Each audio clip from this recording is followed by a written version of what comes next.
You want to dive into Lord Shiva? I am so ready for this. The research you found is incredible. These deep dives into Hindu mythology, just wow. It's really something. We're talking mythology, symbolism, philosophy, all wrapped up in this one fascinating deity. It's the way those opposites are intertwined that get me, like creation and destruction. Yeah. That's what I'm most excited to unpack. How can a god be outside of time? And why is destruction, a sacred thing? Yeah.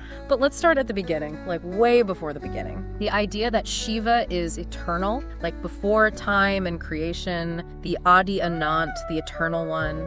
It takes you back to like two key concepts you see in Hindu philosophy: Nirguna Brahman and Saguna Brahman. Okay, I'm gonna need you to unpack this for me. Okay, think of it like the air we breathe. We don't see it, but it's there. Yeah. It's like this invisible thing, totally essential. Right. Nirguna Brahman is kind of like that. It's the essence of reality. Formless, infinite, beyond anything we can really grasp. It's just pure isness. Okay, I think I'm following. Then you have Saguna Brahman. That's the divine. But in forms, we can actually wrap our heads around the stories, the gods, the goddesses. That's all Saguna Brahman. So Lord Shiva is both formless, but also has a form. That's trippy. Exactly. He's both this eternal force, but also this dynamic deity we see in all those incredible myths. He's Swayambhu, the self-born, came from nothing, just existed. Whoa, it's like trying to imagine something before the Big Bang, before time. It is. The Rig Veda calls him the Agni of the gods, like this eternal flame that existed before creation and then consumes everything at the end of this huge cosmic cycle. So creation and destruction all in one. Exactly. Okay, that leads us perfectly to the Trimurti, which I know is essential to understanding all this. We have Brahma, the creator, Vishnu, the preserver, and then Shiva, the destroyer. Why is the destroyer such a vital part of this trinity? It seems kind of like backwards. It's like, think about a forest fire. Sounds destructive, right? But sometimes it's actually needed to clear out the old stuff, so new life can come through. Oh, that's a great point. So it's not just an ending, it's making space for new beginnings. Yeah, exactly. Like the cycle of seasons. Winter seems like death, but you need it for spring to happen. Shiva's role is like that, but on a cosmic level. And then you have the Tandava, his cosmic dance. Ooh, yeah, the Tandava. That sounds intense. It's depicted in two ways. The Ananda Tandava, which is the blissful creation dance, and then the Rudra Tandava, the powerful destruction dance. It's like the whole rhythm of the universe, from the birth of stars to galaxies collapsing. So even destruction has this creative aspect, like the forest fire clearing a path for new life. It keeps coming back to that duality, doesn't it?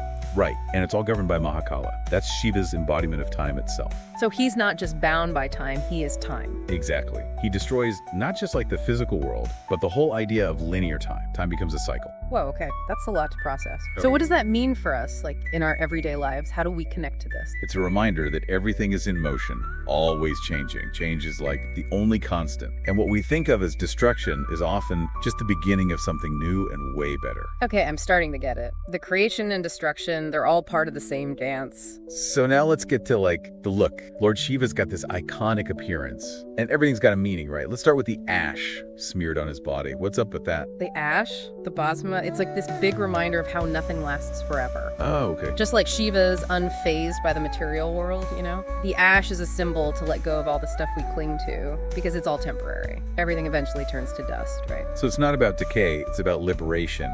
Focusing on the eternal, not the fleeting. That's deep. Exactly. And then there's his hair, wild, matted hair. Quite a contrast to the stillness we were just talking about. It's a look, that's for sure. So what's the symbolism there? It represents the raw forces of nature, like the chaos of the universe. But Shiva, he controls it, just like he controls the Ganges River. Oh, right, the Ganges descending from Shiva's hair. It would have destroyed the earth, but he caught it, tamed it. That's it. Even within chaos, there's order, and Shiva embodies that. He takes these wild forces and makes them life-giving. Wow, holding the Ganges River in your hair. That's serious power. And speaking of powerful, what about the serpent around his neck? The serpent. It's about mastery over fear, ego, even the primal forces of darkness. He wears this symbol of danger like it's nothing. Shows he's not afraid. He's conquered his fears, ready to face anything, but is there more to the serpent? Oh yeah. It also represents Kundalini energy from yogic philosophies, like this potent energy coiled at the base of the spine. And Shiva, the ultimate yogi, has awakened and mastered it. Okay, so many layers to this. And then there's the third eye, maybe the most recognizable symbol of Shiva. What's the story there? It represents spiritual insight, wisdom, and the destruction of ignorance. It sees beyond the physical world. They say when Shiva opens his third eye, it unleashes this fire that obliterates everything. So not just any fire, but the fire that burns away all the falsehoods, all the stuff that keeps us from seeing the truth, huh? Yeah, it's a powerful image. Yeah. It also speaks to balance. Yeah. He keeps it closed when he's in his peaceful, meditative state. But when ignorance and evil get out of control, that's when the third eye opens, and then boom, order's restored. It's like a cosmic reset button. I love that. Now let's talk about the trident, the Trishul. The trident. It's about control, specifically over the three, Guna, Sattva, Rajas, and Tamas. Okay, gotta break those down for me. I've heard of them, but... Sure. They're the three qualities that govern everything, even within us. So you've got Sattva, that's like balance, purity, harmony. Then there's Rajas, which is passion, action, all that energy. Okay, And lastly, Tamas. That's inertia, darkness, ignorance. got it. So Shiva, holding the trident, shows he's got mastery over these forces. Exactly. He isn't controlled by them, he controls them. It's a reminder that we have these forces in us too. And finding balance, that's the key to a good life, you know? It seems like so much of Shiva's symbolism is about balance, which makes sense for a god who embodies creation and destruction. So what about the Damru, that little drum he's often holding? The Damru represents the sound of creation itself. The universe, according to Hindu philosophy, was born through sound. That first vibration, it's like the Om sound, you know? That's what the Damru embodies. That primal sound, the one that echoes through all of existence, and the way it expands and contracts, that rhythm, it's like a mirror image of the cycles of creation and destruction. And it ties into modern science, too. Yeah. It's wild. The universe isn't static, it's all about movement, just like Shiva's dance. Even those tiny subatomic particles, they vibrate, creating and destroying. It's mind-blowing how much this ancient wisdom still holds true. It really is incredible. So we've covered the ash, the hare, the serpent, the third eye, the trident, and the Damru. What's next on our Shiva fashion tour? Let's talk about the crescent moon, the one sitting on Shiva's head. The moon. It just seems so peaceful and serene, a perfect fit for a god of meditation. What does it represent? It represents the cyclical nature of time, like the waxing and waning. The moon also represents the mind, with all its ups and downs, emotions, you know? So by wearing it, Shiva's showing he has mastery over both time and the human mind. Exactly. He's above it all, always calm, in control. It reminds us that we can aim for that mental stillness too, even in the middle of all the craziness of life. That's a great reminder for our world. So we've covered so much symbolism, but there's one story I'm really curious about, the story of the blue throat. Ah, yes, the story of Nilkanth, the blue-throated one. It's a tale of sacrifice and protection. It all starts with the Samudra Manthan, the churning of the cosmic ocean. The gods and demons are working together to get this Amrita, the nectar of immortality. Working together. That sounds risky. It was. As they churn this ocean, all these crazy treasures come out. But then the Halahala appears. Halala? What's that? The deadliest poison you can imagine. He can destroy everything. Yeah. The gods and demons freak out. Nobody knows what to do. And then Shiva steps up. He sees the danger. So he's got a plan to destroy it, right? Nope. To save the universe, he swallows it. He swallowed it. Wow. He holds it in his throat so it doesn't spread. And that's how his throat turns blue. Nilkanth. That story is amazing. It makes you think about what it really means to sacrifice, to be a protector. But it's got to be more than just a literal thing, right? Definitely. It's symbolic. On one level, it shows Shiva's role as protector. He takes on the negativity, the poison that could wipe out everything, so that everyone else can live. But the throat is important too. It's the balance point between the head, which is wisdom, and the heart, which is emotion. So he's using both his wisdom and compassion to protect everyone. It's a beautiful image. The blue throat isn't weakness or defeat. It's a symbol of how strong he is. He's faced the darkness, and he's even stronger because of it. The story of Nilkanth reminds us that true leadership is about taking on burdens for others. We've learned so much today, Shiva, as the Eternal One, the Destroyer, the Yogi, and now the Savior. All these different sides, they create this whole picture, this tapestry of meaning. And we've only just begun. We haven't even talked about Mount Kailash, the axis of the universe, or the relationship between Shiva and Shakti, the divine feminine. I can't wait to get into those, especially Shiva and Shakti. It seems like the perfect example of the balance we keep seeing. It is. Get ready to explore duality and unity like you've never seen before. We've been talking about Lord Shiva, this eternal force, this powerful deity who's both creator and destroyer. But to really get him, you got to explore his other half, Shakti, the divine feminine. Okay, I'm here for it. Yeah. We keep seeing this theme of balance with Shiva. How does Shakti fit in? Think of it this way. Shiva's stillness, Shakti is movement. Shiva's consciousness, Shakti is the energy. Two sides of the same coin, you know. The duality of the universe and even within each of us. So how does that relationship work? Who is Shakti exactly? Imagine a seed with the potential to become this huge tree. The seed is like consciousness, that's Shiva, but it needs energy to grow, nourishment, the right conditions. That's Shakti, the dynamic force that brings Shiva's consciousness into being. It's the energy that makes creation possible. That's a beautiful way to put it. They really complement each other. And this union is shown through Shiva and Parvati, right? Yes, Parvati's an incarnation of Shakti, and her devotion to Shiva, it's legendary. She goes through these intense austerities, just like Shiva. just to get his attention. Wow, that's dedication. What's the lesson in Parvati's story? It shows the power of devotion and love. It's transformative. For commitment, it eventually moves Shiva, they unite, and they become like the ultimate power couple. Okay, I'm seeing that balance again. What does their marriage symbolize? It's the perfect harmony of masculine and feminine energies. It's what keeps creation going. They're often depicted as Ardhanarishvara, this being that's half male, half female. Oh wow, that's striking. What does that represent? The right side is Shiva, representing consciousness, and the left is Shakti, representing energy. It's a visual of non-duality. Those opposite forces are actually one, like trying to separate the sun from its light, it's impossible. So even though they seem like two different beings, they're inseparable. Exactly.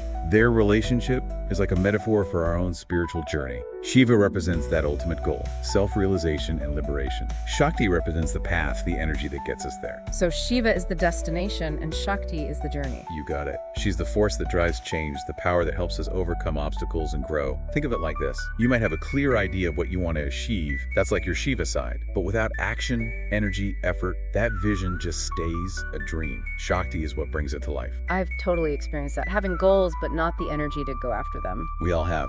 And that's where Shiva and Shakti get really interesting. It's not about waiting for things to happen. It's about using that creative force inside us. You said Shakti isn't just one goddess, right? There's Durga, Kali, Saraswati. Tell me more. Shakti takes many forms, each one a different side of the divine feminine. You've got Durga, the warrior goddess, fierce and protective Kali. She's destruction and transformation, that force for liberation. And then there's Saraswati, the goddess of wisdom, knowledge, creativity. So Shakti is multifaceted, this dynamic force that covers everything from strength and protection to wisdom and creativity. Amazing. And it's not just some far-off concept. Remember Kundalini energy, that Shakti, but dormant, coiled at the base of the spine. The spiritual journey is all about awakening that Kundalini energy, merging it with Shiva's consciousness. So enlightenment is about the union of Shiva and Shakti within us. That's one way to look at it. It's about integrating those masculine and feminine energies we all have, the stillness and the movement, to find that balance and wholeness. We all have that masculine energy, the need for stillness, focus, and the feminine, the drive for creativity, connection, action. Modern life pulls us in all directions. Sometimes it's all action without purpose, other times it's stillness without growth. But Shiva and Shakti teach us that both are needed. We need stillness to fuel our actions, and action to show our potential. What stands out to you about that balance? It's making me think about how I face challenges. Sometimes I'm so focused on getting things done that I forget to stop, to think, to connect with that inner wisdom. Other times I'm stuck overthinking without actually doing anything. That's exactly how understanding Shiva and Shakti can help us in real life. It's not about picking one or the other. It's about harmony. This balance is so key in Hindu philosophy, and it's there in the cosmic dance of Shiva and Shakti. Shiva's Tandava, that's destruction and transformation, and Shakti dancing with him, that's creation, beauty, joy. It's like the dance of life, isn't it? It is. It's the interplay of everything. Light and dark, creation and destruction, stillness and movement. They're not separate. They're intertwined, totally dependent on each other. Like yin and yang can't have one without the other. And this idea of duality and unity, it's showing up in modern science, too. It's amazing how these ancient concepts are coming back around. Think about quantum physics. Particles are both waves and particles. Energy and matter, they can swap. It seems like the more we learn about the universe, the more we find that ancient wisdom was right all along. Okay, so we've covered a lot. Shiva, the eternal one, the destroyer, the savior, and now this deep relationship with Shakti. But what about Mount Kailash? Ah, yes, Mount Kailash, Shiva's home. It's more than just a mountain. It's like the axis of the universe, where heaven and earth meet. It sounds incredibly powerful. Tell me more. The texts describe it as Mount Meru, the cosmic center, the pillar that holds it all together. It's sacred to Buddhists, Jains, followers of the Bon tradition. It's a universal symbol, a place where you can feel that divine energy. So it's a spiritual place, not just a physical one. What makes it unique?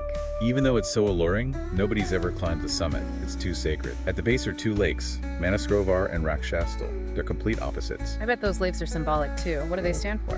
Manasarovar, the lake of the mind. That's purity, serenity, enlightenment. It's like a reflection of divine consciousness. Then you have Rakshastal, the lake of demons, representing chaos, ignorance, worldly desires. Light and darkness, purity and chaos, all right there together. You got it. Even in the most sacred spots, duality exists. It's Shiva's place, after all. He brings opposites together. And this is also where the Ganges comes down from Shiva's hair, right? That river of purification flowing from Shiva's home. It's such a powerful image. It shows Shiva's grace and compassion, even when he's at his most powerful, his most destructive. For pilgrims, the journey to Mount Kailash isn't just about getting there. It's about the change that happens inside them on the way. So it's a metaphor for the spiritual journey. For sure. The 52-kilometer trek around the mountain, the parikrama, it's a challenge, a test of endurance and faith. It's about aligning yourself with the cosmic axis, with the rhythm of creation and dissolution. Imagine standing at the base of Mount Kailash, looking up at this untouched peak, feeling the energy. It reminds you that enlightenment isn't about conquering something outside of yourself. It's about that inner journey, self-discovery, and letting go. I'm starting to understand how vast Lord Shiva is. We've talked about him as eternal, as destroyer, as savior, and now the symbol of Mount Kailash. There's so much to unpack. There is. But we've got one more essential piece to explore, the Shiva Lingam. Oh, right. The lingam. We haven't touched on that. It's so central to Shiva worship, but I'm not totally clear on what it represents. The lingam is maybe the most profound symbol of Lord Shiva. It shows his formless, infinite nature. It goes beyond images, beyond what we can see, and it connects to everything we've been talking about. That formless reality, the union of Shiva and Shakti, the cycle of creation and destruction. Okay, I'm ready to dive into the world of the lingam. What makes it so profound? So we've been on this journey with Lord Shiva, the destroyer, the creator, his amazing connection with Shakti, and now we're going to figure out this Shiva Lingam. What's so important about it? Like, how does it help us understand Shiva? The lingam, it's kind of unique, you know? It shows us the core of Shiva, his formless side, unlike all those images of him looking all, human. So it's less about the picture, more about the big idea behind Shiva. Yeah. The word lingam even means mark or symbol, like it's pointing to something way beyond what we see. It's about Nirguna Brahman, remember? That ultimate reality, the essence of everything, the invisible force. Oh, yeah, Nirguna Brahman, that formless, infinite part of Shiva, the one that's impossible to really grasp. And the lingam, it's usually shown as this pillar shape that's got tons of meaning too. It can be the cosmic axis connecting everything, heaven, earth, underworld. Think of it like a pillar stretching forever, up and down, linking all those realms of existence. Okay, that's powerful. So it's the formless, the cosmic axis, the cycle of everything. But it often has that base, the yoni. What's that about? The yoni, that's Shakti, the divine feminine. Remember how Shiva and Shakti are like two sides of the same coin? The lingam and yoni together, that's them united, that dance of creation. Of course, it's consciousness and energy, balanced. Even in this abstract symbol, we see duality and unity. You got it. The lingam is stillness, consciousness. The yoni is movement, the energy that brings it all to life.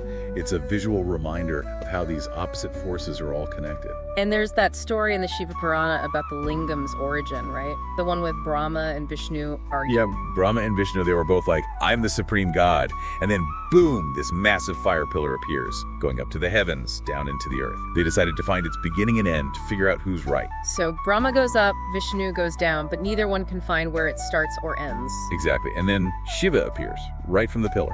He's like, hey guys, this is just me, my infinite nature. So the lingam, it reminds us that the ultimate reality, it's way beyond form, beyond anything our minds can handle. It's like this cosmic puzzle, making us think about the mysteries of existence. And even how it's worshipped, it's fascinating. There's the Abhishekam, where they bathe the lingam with water, milk, honey, all sorts of offerings. It's like this symbolic purification, surrendering to the divine, recognizing that it nourishes us. I can see how that would create a deep connection. And then there's chanting mantras like Om Namah Shivaya, a way to connect to Shiva's energy, to get in sync with that universal force. Mantras, those are always so powerful. Are there like special places where the lingam is considered extra sacred? Yeah, the 12 Jyotirlingas, that's where the lingam is believed to have just appeared, like a burst of Shiva's divine light. They're pilgrimage sites. Incredibly powerful, like energy vortexes where you can feel Shiva's presence. Even if you can't go to those spots, just knowing about them adds another layer to the lingam. Like, it's saying the divine isn't stuck in one place, it can be anywhere. What I find interesting is how the lingam connects with modern science and philosophy too. Some see it as this energy vortex, like the idea that the universe is all energy and vibration, quantum physics stuff. It's incredible how these ancient symbols keep revealing new truths as science catches up. And from a philosophy angle, the lingam represents infinity, no beginning, no end, just like the universe itself. It's like it's telling us to see beyond our limits, to think about all those endless possibilities inside and all around us. The lingam, it's about embracing simplicity, finding balance in action and awareness, and realizing that the divine is both within us and everywhere. It's like a call to look past form, to connect with the formless, the infinite, to remember that everything we see is just a small part of something way bigger. That's it. That's Lord Shiva, isn't it? The destroyer and creator, the eternal dancer and the silent yogi, the form and the formless, all at once. This has been an amazing deep dive. The myths, the symbols, the philosophy behind Lord Shiva. I feel like I've got a whole new understanding of this incredible deity. Lord Shiva, he's a god of paradoxes. He's the destroyer and the source of creation, stillness, and cosmic dance. That duality shows us something important about the universe.